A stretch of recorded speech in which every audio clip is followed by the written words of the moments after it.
نحمده ونصلي على رسوله الكريم اما بعد فاعوذ بالله من الشيطان الرجيم بسم الله الرحمن الرحيم رب اشرح لي صدري ويسر لي امري واحلل عقدة من لساني يفقهوا قولي۔ دنیا میں کوئی انسان ایسا نہیں کہ جس کی زندگی میں کوئی مسئلہ نہ ہو، یا جسے کوئی امتحان پیش نہ آیا، یا جس کی زندگی میں کوئی تکلیف دہ چیزیں پیش نہ آئی ہوں۔ بعض اوقات زندگی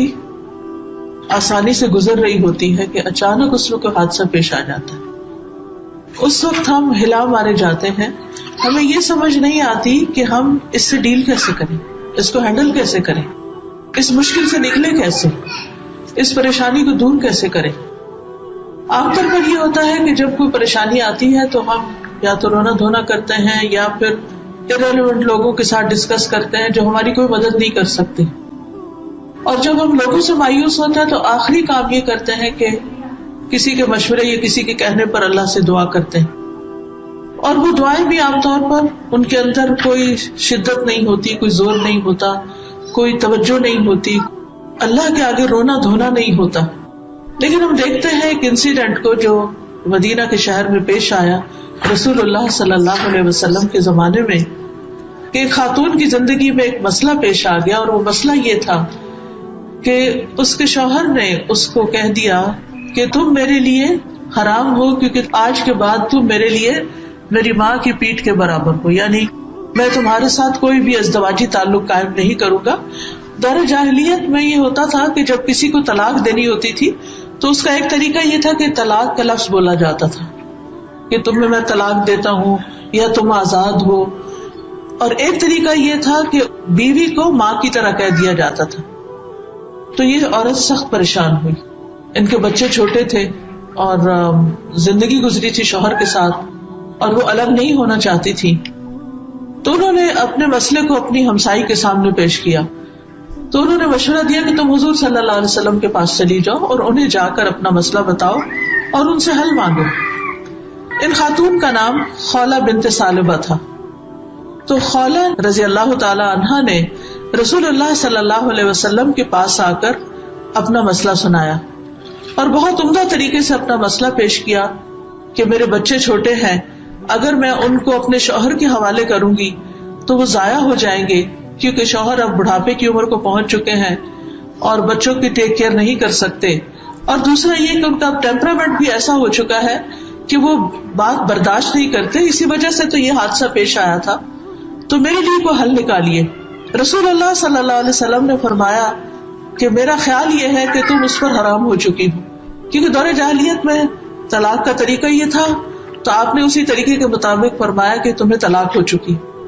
وہ خاتون پھر سے اپنا شروع سے مسئلہ پیش کرنے لگتی اور بار بار یہ اس بات کا ذکر کرتی کہ کس طرح ان کے بچے چھوٹے ہیں اور ان کے شوہر کو بھی ان کی ضرورت ہے، اور اس موقع پر وہ ان سے جدا نہیں ہو سکتی، اگر میں بچوں کو اپنے ساتھ رکھتی ہوں تو وہ بھوکے مر جائیں گے، کیونکہ میرے پاس آمدنی کا کوئی ذریعہ نہیں، میری کوئی ٹیک کیئر کرنے والا نہیں، تو خدا کے لیے اس گھر کو بچائیے۔ آپ صلی اللہ علیہ وسلم دوبارہ سے اس کو یہ بات کہتے کہ میں تمہارے لیے کوئی حل نہیں پاتا، تم اپنے شوہر پر حرام ہو چکی ہو۔ تو اس پر وہ عورت پیچھے ہٹنے والی نہیں تھی، وہ دوبارہ اپنا مسئلہ سناتی اور بار بار تکرار کرتی، اسی لیے اس سورت کا نام المجادلہ پڑ گیا کہ جھگڑا کرنے والی عورت، اور اس کو مجادلہ بھی کہا جاتا ہے کہ وہ سورت جس میں ایک بحث اور تکرار کا ذکر ہے، ایک اصرار کا ذکر ہے، اور وہ خاتون بار بار رسول اللہ صلی اللہ علیہ وسلم سے اپنا گھر بچانے کے لیے مشورہ کر رہی تھی اور التجا کر رہی تھی کہ میرے مسئلے کا کوئی حل نکالیے۔ تو اس وقت جب انہوں نے دیکھا کہ کوئی مسئلہ حل نہیں ہو رہا تو وہ اللہ سبحانہ و تعالیٰ کی طرف متوجہ ہوئی کہ اللہ میں تجھ سے اپنی حالت کی شکایت کرتی ہوں، اور میں اپنی محتاجی کا ذکر کرتی ہوں، اور میں اپنی پریشانی کا ذکر کرتی ہوں، میں اپنے شوہر سے جدا نہیں ہونا چاہتی، میرے لیے کوئی حل نکالے۔ تو اللہ سبحانہ وتعالیٰ نے اسی لمحے وحی نازل کی۔ حضرت عائشہ کہتی ہے کہ میں اسی گھر میں بیٹھی ہوئی تھی دوسری طرف، اور وہ خاتون نبی صلی اللہ علیہ وسلم سے بار بار تکرار کچھ کر رہی تھی، مجھے اس کی آواز سنائی نہیں دی، لیکن 7 آسمانوں کے اوپر اپنے عرش پر اللہ سبحانہ وتعالیٰ نے اس عورت کی پکار سن لی۔ اللہ تعالیٰ نے فرمایا قد سمع اللہ قول التی تجادلک فی زوجہا وتشتکی الی اللہ واللہ یسمع تحاورکما. یقیناً اللہ نے اس عورت کی بات سن لی، اور یہ سننا صرف سننے کے معنی میں نہیں تھا بلکہ سن کر جواب دینے کے معنی میں. یعنی عربی زبان میں سمع کا لفظ جو ہوتا ہے وہ صرف سننے کے لیے استعمال نہیں ہوتا، سننے کے لیے بھی ہوتا ہے لیکن سننے کے بعد اس بات کا رسپانس دینے کے لیے بھی ہوتا ہے کہ اللہ نے نہ صرف یہ کہ تمہاری بات سن لی بلکہ اللہ نے اس مسئلے کا حل بھی پیش کیا. قول التی تجادلک فی زوجہا وتشتکی الی اللہ. اب آپ دیکھیے کہ ایک مسئلہ پیش آیا ہے تو وہ انسانی مدد بھی، اور پھر اس کے بعد اگلا سٹیپ رسول اللہ صلی اللہ علیہ وسلم سے بھی اپنے مسئلے کو بیان کرتی ہے، اور پھر اس سے اگلا سٹیپ اللہ سبحانہ وتعالیٰ سے بھی اصرار اور تکرار کرتی. اس میں ہمارے لیے ایک بہت بڑی لرننگ ہے، اور وہ لرننگ کیا ہے کہ جب کوئی مسئلہ پیش آئے تو ہمت ہار کے نہ بیٹھ جائیں. جب کوئی مسئلہ پیش آئے تو اس وقت کنسرن لوگوں سے، اپنے قریبی لوگوں سے، ایسے لوگوں سے مشورہ کریں کہ جو واقعی آپ کے معاملے کو سمجھتے ہوں، جو اگر خود مدد نہ بھی کر سکے تو وہ آپ کو اگلے سٹیپ کی رہنمائی دے دیں. اور اس وقت ہم دیکھتے ہیں کہ ان کی ہمسائی نے ان کو بہت اچھا مشورہ دیا کہ تم رسول اللہ صلی اللہ علیہ وسلم کے پاس چلی جاؤ. وہ رسول اللہ صلی اللہ علیہ وسلم تک پہنچتی ہیں، اور رسول اللہ صلی اللہ علیہ وسلم کے پاس بھی اس مسئلے کا حل نہیں ہے. یعنی بعض اوقات ہم یہ کہتے ہیں کہ فلاں شخص بڑا اسکالر ہے، بہت علم والا ہے، بہت تجربے والا ہے، بہت ڈگری والا ہے، اس کی پریکٹس بہت چلتی ہے، وہ لوگوں کو بہت اچھی رہنمائی دیتا ہے. لیکن کچھ مسائل ایسے بھی ہوتے ہیں کہ جب آپ اس کے پاس جاتے ہیں تو اس کے پاس بھی حل نہیں ہوتا، اور وہ بھی آپ کی صحیح طور پر مدد نہیں کر سکتا. تو پھر بھی انسان کو ہمت ہار کے بیٹھ نہیں جانا چاہیے اور ادھر ادھر باتیں نہیں کرنی چاہیے. پھر اللہ کا در تو ہر وقت کھلا ہے، دن کو بھی اور رات کو بھی، اور وہ سنتا ہے. لیکن اس کے لیے کیا ضروری ہوتا ہے کہ انسان مانگنا جانے، اللہ کے سامنے اپنی حالت کو پیش کرنا جانے. اور اس کے لیے آپ دیکھیں کہ ہم پیغمبروں کی زندگی میں ہمارے لیے بہت بڑا نمونہ ہے کہ کس طرح وہ دعائیں مانگتے ہیں. مثال کے طور پر آپ دیکھیے کہ آدم علیہ السلام نے کیسے دعا مانگی جب رب ان سے ناراض ہو گیا. ربنا ظلمنا انفسنا وان لم تغفر لنا وترحمنا لنکونن من الخاسرین. اپنے لیے بھی مانگی اور اپنی بیوی کے لیے بھی مانگی کہ اے ہمارے رب، ہم نے اپنی جان پہ ظلم کر لیا، ہماری غلطی ہے، ہم سے کوتاہی ہوئی ہے، ہم نے بھول کے اس درخت کا پھل کھا لیا ہے. وان لم تغفر لنا وترحمنا، اگر تو نے ہمیں معاف نہیں کیا اور ہم پر رحم نہیں کیا تو ہم ضرور نقصان اٹھانے والوں میں ہو جائیں گے. اور آپ دیکھیے کہ کس طرح اللہ سبحانہ تعالیٰ نے ان کی دعا سن لی، اللہ سبحانہ تعالیٰ نے ان کو معاف فرما دیا، اور کس طرح اللہ تعالیٰ نے پھر ان کو زمین پر اتارا. اور باقی کہانی تو آپ جانتے ہی ہیں کہ انسان کا آغاز کیسے ہوا، لیکن کس طرح انہوں نے اپنے رب کو منایا، ربنا ظلمنا انفسنا. تو جب انسان کے اوپر کوئی تکلیف آئے، جب اس کے اوپر کوئی مسئلہ آئے تو انسان ضرور غور کرے کہ اس نے کہیں کوئی کوتاہی تو نہیں کی، اپنے رب کے حق میں تو نہیں کوئی کوتاہی کی. بعض اوقات ہماری نمازوں میں کوتاہی ہوتی ہے، بعض اوقات ہمارے اذکار میں کوتاہی ہوتی ہے، صبح شام کی جو دعائیں ہوتی ہیں ان میں کوئی ہم کمی بیشی کرتے ہیں، نمازوں کے بعد کے اذکار، رات کو سوتے وقت کے اذکار، اور اللہ سبحانہ تعالیٰ سے ایک تعلق جو ہونا چاہیے وہ ہم بھول جاتے ہیں. تو اللہ سبحانہ تعالیٰ کسی مشکل میں ڈالتے ہیں تاکہ بندہ اس کی طرف پلٹے، تاکہ بندہ دنیا میں ہی اپنے حالات کو درست کر لے اور جب اللہ کے پاس پہنچے تو ایک اچھی حالت میں پہنچے. کیونکہ ایک مومن بندہ یہ جانتا ہے کہ اس کے لیے یہ دنیا ہمیشہ کے لیے نہیں ہے، وہ ہمیشہ یہاں رہنے کے لیے نہیں آیا، اسے واپس اپنے رب کی طرف لوٹنا ہی لوٹنا ہے. لہٰذا وہ جب اپنے رب کو پکارتا ہے تو رب اس کی دعا سنتا ہے، اور یہی طریقہ ہوتا ہے واپس رب کی طرف جانے کا. اور ہم دیکھتے ہیں کہ زندگی میں جب مسائل آتے ہیں تو ہم اس میں مایوس ہونے لگتے ہیں اور سوچتے ہیں کہ شاید اللہ تعالیٰ بھی ہمیں معاف نہیں کرے گا، اب دنیا اندھیر ہو گئی ہے اور اب اس رات کی کبھی صبح نہیں ہوگی، اور شیطان ہمیں مایوس کرواتا ہے، مایوسی کی طرف لے جاتا ہے. تو مایوسی کی طرف نہیں لوٹنا، پکارنا ہے اپنے رب کو اور شدت سے پکارنا ہے، اور اس طریقے سے پکارنا ہے جس طرح پیغمبروں نے پکارا اور ان کی دعائیں قبول ہوئی. حضرت یونس علیہ السلام کس طرح مچھلی کے پیٹ میں چلے گئے تھے اور مچھلی سمندر کی تہہ میں اتر گئی تھی، کس طرح اندھیروں پر اندھیرے، لیکن انہوں نے کس طرح پکارا، لا الہ الا انت سبحانک انی کنت من الظالمین،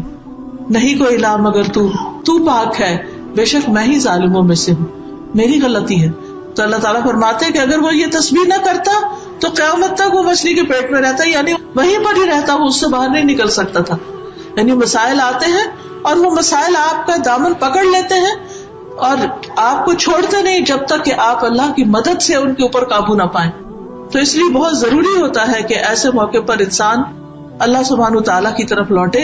اور اس سے دعا کرے. ایوب علیہ السلام کو کس طرح مرض نے آ گھیرا، 18 سال تک وہ بیمار رہے لیکن وہ مایوس نہیں ہوئے. کس طرح اللہ سبحانہ وتعالیٰ کو پکارتے ہیں، انی مسنی الضر وانت ارحم الراحمین، کہ مجھے تکلیف پہنچی ہے اور تو ارحم الراحمین ہے. براہ راست دعا بھی نہیں کی، صرف اپنی تکلیف اور اپنے غم کا ذکر کیا. پھر اسی طرح حضرت زکریا علیہ السلام کی اولاد نہیں، وہ کس طرح دعا کرتے ہیں، رب ھب لی من لدنک ذریۃ طیبہ انک انت السمیع الدعاء. اور پھر ابراہیم علیہ السلام کس طرح دعائیں کرتے ہیں.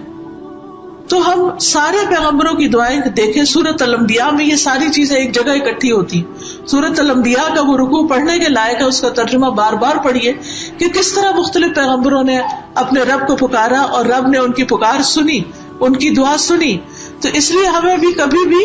مایوس نہیں ہونا چاہیے. یہاں بھی اللہ سبحانہ وتعالیٰ فرماتے ہیں یقیناً اللہ نے اس عورت کی بات سن لی جو تجھ سے اپنے خامند کے بارے میں جھگڑ رہی تھی اور اللہ کی طرف شکایت کر رہی تھی، اور اللہ تم دونوں کی گفتگو سن رہا تھا، بے شک وہ سب کچھ سننے والا، سب کچھ دیکھنے والا ہے. اور پھر اللہ سبحانہ وتعالیٰ نے اس مسئلے کا حل بھی پیش کیا. وہ لوگ جو تم میں سے اپنی بیویوں سے زہار کرتے ہیں وہ ان کی مائیں نہیں، ان کی مائیں ان کے سوا کوئی نہیں جنہوں نے انہیں جنم دیا، اور بلا شبہ وہ یقیناً ایک بری بات اور جھوٹ کہتے ہیں. یعنی یہاں پر جو مرد ایسی بات زبان سے نکالے، اللہ سبحانہ وتعالیٰ نے اس کی بات کو بری بات قرار دیا اور اس کو جھوٹ قرار دیا. اور بلا شبہ اللہ یقیناً بے حد معاف کرنے والا، نہایت بخشنے والا ہے. یعنی اگر مرد سے بھی غلطی ہو گئی ہے اور غصے میں آ کر بیوی کے ساتھ کوئی ایسا معاملہ کر لیا ہے تو اگر وہ بھی توبہ کرے، معافی مانگے تو اللہ تعالیٰ اس کو بھی معاف کر دے گا. اور وہ لوگ جو اپنی بیویوں سے زہار کرتے ہیں پھر اس سے رجوع کر لیتے ہیں، یعنی بیویوں کو واپس لینا چاہتے ہیں، جو انہوں نے کہا اس سے پلٹ آتے ہیں، تو ایک گردن آزاد کرنا ہے. اب آپ دیکھیے کہ ایک منہ سے نکالی ہوئی بات کی کتنی بڑی پکڑ ہے کہ تم واپس اپنی بیوی کی طرف نہیں پلٹ سکتے جب تک کہ غلام آزاد نہ کرو. تو نبی صلی اللہ علیہ وسلم نے حضرت خولہ کو یہ بتایا کہ اب ان کو اپنے شوہر کو جا کر کیا بتانا ہے اور کس طرح وہ اس مشکل سے نکل سکتے ہیں. وہ کہنے لگی کہ وہ تو ان کے بس میں ہی نہیں. فرمایا اس سے پہلے کہ وہ ایک دوسرے کو ہاتھ لگائیں، یعنی اب شوہر اس وقت تک بیوی سے جمع نہیں کر سکتا، تعلق قائم نہیں کر سکتا جب تک یہ گردن آزاد نہ کرے. اور پھر ساتھ ہی فرمایا اس سے پہلے کہ ایک دوسرے کو ہاتھ لگائیں، یہ ہے وہ کفارہ جس کے ساتھ تم نصیحت کیے جاتے ہو، اور اللہ اس سے جو تم کرتے ہو پوری طرح باخبر ہے. پھر جو شخص نہ پائے، یعنی غلام آج کے دور میں بھی نہیں ہے، تو وہ 2 مہینے پے در پے روزے رکھے متتابعاً، یعنی بیچ میں کوئی گیپ نہ ہو سوائے بیماری یا سفر کے. اور اگر چھوڑ دیا بغیر کسی عذر کے تو واپس سے دوبارہ سے شروع سے رکھنے ہوں گے. اب یہ مرد کو ایک طرح سے کفارے کے طور پر اس مشکل سے گزارا جا رہا ہے، کیونکہ غصے کا علاج کیا ہے کہ انسان اپنا تزکیہ کرے، اور تزکیہ روزے سے بڑھ کر کس چیز سے ہو سکتا ہے، اس لیے روزہ رکھنے کا حکم دیا گیا. اس سے پہلے کہ دونوں ایک دوسرے کو ہاتھ لگائیں، پھر جو اس کی بھی طاقت نہ رکھے، کیونکہ وہ کہنے لگی کہ وہ تو اتنے کمزور ہیں کہ روزے تو رکھ ہی نہیں سکتے، تو فرمایا تو 60 مسکینوں کو کھانا کھلا دے. یہ اس لیے کہ تم اللہ اور اس کے رسول پر ایمان لے آؤ، یعنی اپنے ایمان کی تجدید کرو، اور یہ اللہ کی حدیں ہیں اور انکار کرنے والوں کے لیے دردناک عذاب ہے. تو اس سے یہ پتہ چلتا ہے کہ اللہ سبحانہ وتعالیٰ بندہ مومن کی فریاد سنتا ہے. جو اللہ سے رحم طلب کرتا ہے اللہ سبحانہ وتعالیٰ اس پہ رحم فرماتا ہے. اور اللہ سبحانہ وتعالیٰ کی 2 صفات کا یہاں ذکر کیا گیا کہ اللہ السمیع ہے، خوب سنتا ہے، ہر طرح کی آوازوں کو سنتا ہے، ہر طرح کی دعاؤں کو سنتا ہے، سب کی باتیں کوئی کسی بھی زبان میں کرے اس کے مطلب اور معنی کو سمجھتا ہے. اور پھر یہ کہ صرف سنتا ہی نہیں، اس پر ایکشن بھی لیتا ہے. اور پھر نہ صرف یہ کہ سنتا ہے بلکہ وہ دیکھتا بھی ہے، یعنی اپنے بندوں کے سارے اعمال کو، ان کے سارے افعال کو دیکھنے والا بھی ہے۔ اور کس طرح جب یعقوب علیہ السلام نے اپنے رب کے سامنے شکوہ کیا، انما اشکو بثی وحزنی الی اللہ، کہ میں اللہ سے اپنے غم کی شکایت کرتا ہوں اور اپنے دکھ کی، تو کس طرح اللہ سبحانہ وتعالیٰ نے ان کی بات سنی۔ اور پھر رات کی تنہائیوں میں کوئی پکارے یا دن کو کوئی پکارے، اللہ سبحانہ وتعالیٰ سب کو سنتا ہے، پھر اسی طرح وہ سب کو دیکھتا ہے، یعنی کوئی بھی چیز اس سے مخفی نہیں۔ ان اللہ لا یخفی علیہ شیء فی الارض ولا فی السماء، زمین میں ہو یا آسمان میں ہو، کوئی چیز اللہ تعالیٰ سے چھپی ہوئی نہیں۔ مخلوق کے ہر معاملے کو دیکھتا ہے، بندوں کے دلوں کے حالات تک کو جانتا ہے، آنکھوں کی خیانت اور سینے کے راز تک جانتا ہے۔ تو جو بندہ یہ یقین رکھتا ہے کہ اللہ سنتا ہے اور اللہ دیکھتا ہے، تو پھر وہ اسی طرح عبادت بھی کرتا ہے، دعا مانگتے ہوئے اللہ کی صفت السمیع کو یاد رکھتا ہے، اور عبادت کرتے ہوئے اللہ کی صفت البصیر کو یاد رکھتا ہے کہ کس طرح وہ اپنے رب کو سننے اور دیکھنے والا پاتا ہے، اس لیے وہ اس سے مایوس نہیں ہوتا، اور اس بات پر یقین رکھتا ہے کہ اللہ تعالیٰ اس کے ہر عمل کو دیکھتا ہے۔ تو اس لیے جیسے قرآن مجید میں بھی آتا ہے وَلِلَّهِ الْأَسْمَاءُ الْحُسْنَى فَادْعُوهُ بِهَا، اللہ کے لیے ہے اچھے اچھے نام، ان ناموں سے اس کو پکارو۔ تو یا سمیع، یا بصیر، یا سمیع الدعا، اس طرح کر کر کے یا قوی، یا عزیز، یا قدیر، یا رحمان، یا رحیم، یا ذل جلال والاکرام، حدیث میں آتا ہے کہ کثرت سے یا ذل جلال والاکرام کے ساتھ اللہ تعالیٰ کو پکارو، کیونکہ اللہ تعالیٰ دعا سننے والا ہے۔ لہٰذا انسان کو اللہ سے مایوس نہیں ہونا چاہیے۔ ہم سب محتاج ہیں، پکارتے وقت اپنی محتاجی کا بھی ذکر کرے، یا ایھا الناس انتم الفقراء الی اللہ، اے لوگو تم سب اللہ کے محتاج ہو، واللہ هو الغنی الحمید، اور اللہ بے نیاز ہے، قابل تعریف ہے۔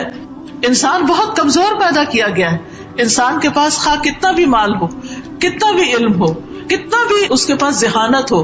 ان ساری فیکلٹیز کے باوجود بھی انسان کمزور ہے۔ قرآن مجید میں اللہ تعالیٰ فرماتے ہیں وَخُلِقَ الْإِنسَانُ ضَعِيفًا، کہ انسان کمزور پیدا کیا گیا ہے، اور اس کے ساتھ ساتھ انسان مشکلات میں بھی گرا ہوا ہے۔ لَقَدْ خَلَقْنَا الْإِنسَانَ فِي كَبَدٍ، کہ ہم نے انسان کو بڑی مشقت میں پیدا کیا ہے، لیکن اللہ کے پاس ہر مسئلے کا حل ہے۔ یعنی بندہ کمزور ہے، اللہ تعالیٰ کمزور نہیں، اس لیے بہت ضروری ہے کہ انسان اللہ تعالیٰ کو پکارے۔ اللہ سبحانہ وتعالیٰ ایک حدیث قدسی میں فرماتے ہیں اے میرے بندو تم سب گمراہ ہو سوائے اس کے جسے میں ہدایت دوں، تم مجھ سے مانگو میں تمہیں ہدایت دوں گا۔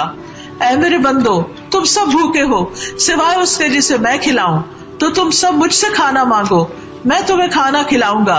اے میرے بندو تم سب برہنہ ہو سوائے اس کے جسے میں لباس پہناؤں، تم سب مجھ سے لباس مانگو میں تمہیں پہناؤں گا۔ اے میرے بندو تم سب دن رات گناہ کرتے ہو اور میں سارے گناہوں کو بخشتا ہوں، تو تم مجھ سے بخشش مانگو میں تمہیں بخش دوں گا۔ اے میرے بندو تم اولین اور آخرین جن و انس ایک صاف چٹیل میدان میں کھڑے ہو کر مجھ سے مانگو اور میں ہر ایک کو وہ عطا کروں جو وہ مانگے، تو پھر بھی میرے خزانوں میں کمی نہیں ہوگی مگر جتنی سمندر میں سوئی ڈال کر نکالنے سے پانی میں کمی واقع ہوتی ہے۔ نتھنگ، ایک سوئی کو کیا پانی لگتا ہے، تو اللہ کے خزانوں میں کمی نہیں آتی۔ اس لیے ہمیں کبھی بھی مانگتے ہوئے جھجکنا نہیں چاہیے، شرمانا نہیں چاہیے، ڈرنا نہیں چاہیے، اور مانگتے چلے جانا چاہیے، اور رو رو کے مانگنا چاہیے، فریاد کر کر کے مانگنا چاہیے، اپنے گناہوں اور غلطیوں کا اعتراف کر کے مانگنا چاہیے۔ اور جو اللہ کی طرف پلٹتا ہے، اس کو راضی کرتا ہے، نیک اعمال کرتا ہے اور یہ سمجھتا ہے کہ اللہ کے سوا کوئی مددگار نہیں، تو اللہ سبحانہ تعالیٰ اس کی مدد کرتا ہے۔ پھر یہ یاد رکھیے کہ وَلِلَّهِ خَزَائِنُ السَّمَاوَاتِ وَالْأَرْضِ، آسمان و زمین کے خزانے اللہ کے پاس ہیں۔ تو جب وہ سارے خزانوں کا مالک ہے تو ہمیں دینے میں تو اس کو صرف کن کہنا ہے، اس کے لیے کیا مشکل ہے؟ تو اس سے مانگیے، وہ تو یہ دیکھ رہا ہے کہ کس وقت میرا بندہ اس کی طرف پلٹتا ہے اور وہ اس کی سنتا ہے، اور پھر اسے کسی سے مشورہ نہیں کرنا، وہ ہر چیز پر پوری طرح قادر ہے۔ جو بھی بھلائی اور جو بھی تکلیف انسان پر آتی ہے اس کو پوری طرح ہٹانے پر قادر ہے، وہ اچھے حالات کو بھی پھیر سکتا ہے اور برے حالات کو بھی۔ اللہ تعالیٰ فرماتے ہیں وَإِن يَمْسَسْكَ اللَّهُ بِضُرٍّ فَلَا كَاشِفَ لَهُ إِلَّا هُ، اگر اللہ تجھے کوئی تکلیف پہنچائے تو اس کے سوا اسے کوئی دور کرنے والا نہیں، جس مرضی کے پاس چلے جاؤ کوئی ہٹانے والا نہیں، اور اگر وہ تجھے کوئی بھلائی پہنچائے تو وہ ہر چیز پر پوری طرح قادر ہے، ساری مصیبتیں، ساری مشکلات اور سارے مسائل کا حل کرنے والا اللہ ہے۔ بل حجیم قبیلہ کے ایک آدمی سے روایت ہے، وہ کہتے ہیں میں نے پوچھا اے اللہ کے رسول آپ کن چیزوں کی دعوت دیتے ہیں، آپ کی دعویٰ کیا ہے؟ آپ نے فرمایا میں اس اللہ کی طرف دعوت دیتا ہوں جو ایک اکیلا ہے، وہ اللہ کہ جب تم پر کوئی مصیبت آتی ہے اور تم اسے پکارتے ہو تو وہ تمہاری مصیبت کو دور کرتا ہے،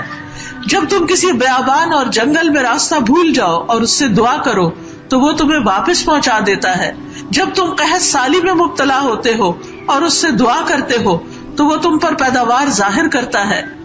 تو اللہ سبحانہ وتعالیٰ خود بھی چاہتے ہیں کہ ہم اس کو پکاریں۔ وقال ربکم ادعونی استجب لکم، تمہارا رب کہتا ہے کہ مجھے پکارو میں تمہاری پکار کا جواب دوں گا، میں تمہاری دعا قبول کروں گا۔ ان الذین یستکبرون عن عبادتی سیدخلون جہنم داخرین، بے شک وہ لوگ جو میری عبادت سے تکبر کرتے ہیں ان قریب ذلیل و خوار ہو کر جہنم میں داخل ہوں گے۔ تو اس لیے خاص طور پر ان اوقات میں اللہ سبحانہ تعالیٰ کو پکارنا چاہیے جب اللہ تعالیٰ خود پکارتے ہیں اپنے بندوں کو کہ آؤ مجھے پکارو میں تمہاری دعائیں سنتا ہوں اور میں تمہیں دیتا ہوں۔ نبی صلی اللہ علیہ وسلم نے فرمایا جب رات کا پہلا تہائی حصہ گزر جاتا ہے تو اللہ تعالیٰ آسمان دنیا پر نزول فرماتے ہیں کہ میں بادشاہ ہوں، میں بادشاہ ہوں، کون ہے جو مجھ سے دعا کرے تو میں اسے قبول کر لوں، کون ہے جو مانگتا ہے مجھ سے تو میں اسے قبول کروں۔ وہ وقت ہوتا ہے کہ جب ہم یا تو غفلت کی نیند سو رہے ہوتے ہیں یا دنیا میں انسانوں کے ساتھ باتیں کر رہے ہوتے ہیں اور اللہ سبحانہ تعالیٰ کو بھولے ہوتے ہیں۔ فرماتا ہے کون ہے جو مجھ سے سوال کرے میں اسے عطا کروں، کون ہے جو مجھ سے بخشش طلب کرے میں اسے بخش دوں، اور یہی مسلسل طلوع فجر تک ہوتا رہتا ہے۔ اللہ تعالیٰ پکارتے رہتے ہیں اور ہمیں ضرور اس کی طرف متوجہ ہونا چاہیے، کیونکہ اس نے دعا مانگنے کا حکم دیا ہے اور قبولیت کا وقت بھی اس نے بتایا ہے، اور وہ قبولیت کا وعدہ بھی کرتا ہے، اور وہ اپنے مانگنے والوں سے محبت بھی کرتا ہے۔ سفیان ثوری کہا کرتے تھے اے وہ ذات جس کو اپنے تمام بندوں میں سے وہ انسان سب سے زیادہ پیارا ہے جو اس سے مانگے تو کثرت سے اس سے سوال کرے، جو زیادہ مانگے اس سے، یعنی بندوں میں سب سے عزیز اس کو کون ہے؟